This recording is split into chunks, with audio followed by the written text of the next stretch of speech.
So Avaaz is a new global web movement launched in 2007. It's rapidly grown to be the largest online political community in history, actually larger than the Obama campaign, at 14 million members in every country of the world.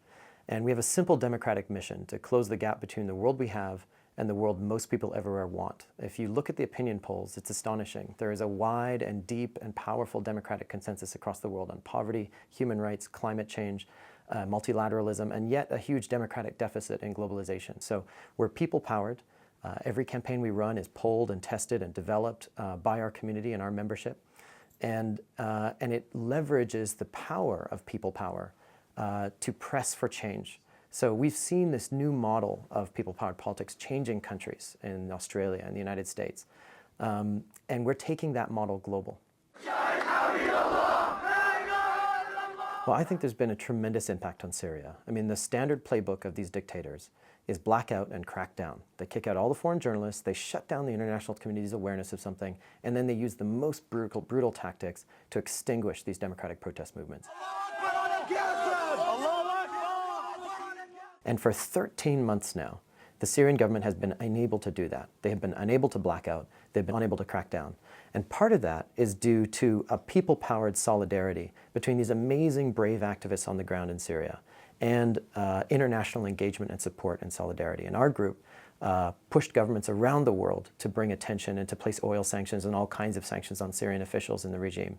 We also raised millions of dollars to get high-tech communications equipment into the country so that activists could get the word out, and then played a verification role so that when they uploaded those videos, the media knew where they were and where they were coming from. Nous avons été blessés dans une attaque hier, mercredi matin, avec le groupe de journalistes, dans lequel Marie Colvin et Rémi Hochlik ont été tués. This kind of solidarity has enabled to keep the oxygen of attention on the Syrian protest movement and keep it alive through this period. And I think when you look at the determination of these activists, they're not going to give up. They've faced every kind of horror, and they are not giving up. And I think eventually you will see a democratic transition in Syria. The only question is how much blood there will be along the way. Russia is the key blocking agent on Syria. And a lot of the international community's work right now is about putting Russia in a position where it can flip finally and do the right thing and stop backing, arming, supporting, and shilling for the Syrian regime and do it in a way that can save face. Our media and our politics leads us to think that the world is divided, that we're at each other's throats. But that's because politicians like to focus on division, and the media likes to cover conflict. And actually, there's a tremendous amount of similarity and solidarity and communality amongst citizens all across the planet on a whole range of issues. We've run over 1,000 campaigns now, and we have not shied away from controversy, and we've engaged in the hard questions and the tough problems, and we've always found that citizens can come together around sensible solutions to these problems.